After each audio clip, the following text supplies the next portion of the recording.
امیر علیہ سنت سے سر میں نے یہ سوال کرنا تھا کہ ہم لوگ چندہ وغیرہ اکٹھا کرتے ہیں 11ویں شریف کا اور 12ویں شریف کا، تو کچھ پیسے وغیرہ سر بچ جاتے ہیں، تو اس کے بارے میں کیا رائے ہے آپ کی کہ کدھر وہ پیسے خرچ کرنا چاہیے؟ اگر 12ویں شریف کا کہہ کر چندہ لیا ہے تو 12ویں شریف پر خرچ کریں، بچ گیا تو آئندہ سال 12ویں شریف پر خرچ کریں، اور 11ویں شریف کا تو اسی طرح یہ خرچ کریں۔ یہ نہیں کہ 12ویں شریف کے نام پر لیا اب 11ویں شریف میں بھی خرچ ہو رہا ہے۔ چندے کا ایک مطلب یہ مسئلہ ہے کہ جس مد میں لیا اس مد میں اس کو خرچ کیا جائے، اور یہ بھی صورت ہے کہ بچ گئے، اب کوئی ایسا مد نہیں ہے جس کی مطلب شریعت اجازت دیتی ہو، تو پھر یہ چندہ جو ہے جس نے دیا اس کو واپس لوٹا دیا جائے، اپنی مرضی سے استعمال نہیں کر سکتے۔ اب جیسے اب 12ویں شریف کا چندہ ہے، آپ نے عوام سے لیا کہ ہم جشن ولادت میں سجاوٹ کریں گے، اس سے نیاز کھلائیں گے، پھر آپ کو یوں ہوا کہ چلو یار آدھا بچا لیتے ہیں یا چوتھائی بچا لیتے ہیں، سیلاب زدگان کی مدد کر دیتے ہیں۔ سیلاب زدگان کی مدد بالکل اچھا کام ہے، لیکن چونکہ آپ نے لیا اس مد میں نہیں ہے، تو اس لیے وہاں مدد میں اس کو آپ یہ رقم استعمال نہیں کر سکتے۔ ہاں اجازت جس نے چندہ دیا ہے وہ اجازت دے دیں تو کر سکتے ہیں، لیکن عام طور پہ چندہ مکس ہوتا ہے، تھوڑا تھوڑا تھوڑا کر کے کیا جاتا ہے، تو ایک ایک فرد سے اجازت یہ مشکل ہوتی ہے۔ کسی نے چندہ دیا،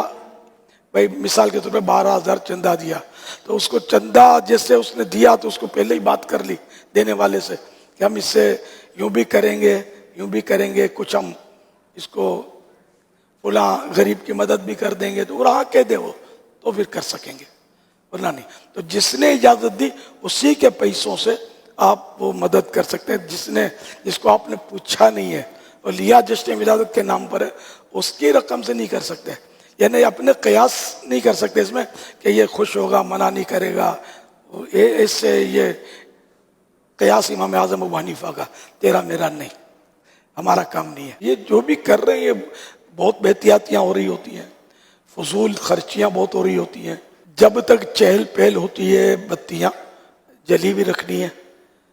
چہل پہل ختم ہو گئی بتیاں بند کرنی ہے، یہ بلب وغیرہ لائٹ آف کرنی ہے، اس کی بجلی خرچ ہو رہی ہے، لیکن ساری ساری رات یہ جگمگاتی رہتی ہیں، دن کو بھی یہ دیر تک جل رہی ہوتی ہے۔ اب خدا جانے یہ لوگ فجر کیا کہہ سکتے ہیں، نماز کی طرف رجحان تو ہے نا کتنوں کا شاید سب سمجھتے ہیں۔ تو یوں جو بجلی ہماری غفلت سے زیادہ خرچ ہوئی، اب اس میں سے چندے سے پیسے دینے، لوگوں کے پیسوں میں سے، ہر ایک گناہ کا کام ہے، بلکہ اپنا ذاتی بھی ہے خرچ، تو اس کو بھی ضائع کرنا جائز نہیں ہے۔ تو جب تک ضرورت ہے وہ بلب روشن کیے جائیں، ایک کی ضرورت ہے ایک روشن کریں، 1000 کی ضرورت ہے 1000 آپ بلب جو ہے وہ آن کر دیں، لیکن جب ضرورت پوری ہو گئی تو اب ایک کی بھی ضرورت نہیں ہے تو ایک بھی نہیں، سب بند۔ جیسے گھروں میں بتیاں جلتی رہتی ہیں، تو اگر ضرورت ہے کہ بھئی ایک آدھ بلب روشن کرتے ہیں کہ اٹھیں گے تو مطلب کوئی جانا ہے واش روم جانا ہے تو یہ آسانی سے جا سکتی ضرورت ہے، یا وحشت ہوتی ہے گھبراہٹ ہوتی ہے، بچہ اٹھ جاتا ہے تو اندھیرے سے گھبراتا ہے، وہ رونا شروع کر دیتا ہے، تو اس بچے کی وجہ سے روشنی رکھی جاتی ہے، ٹھیک ہے ضرورت ہے تو جائز ہے، ضرورت نہیں ہے تو پھر بند رکھی جائیں۔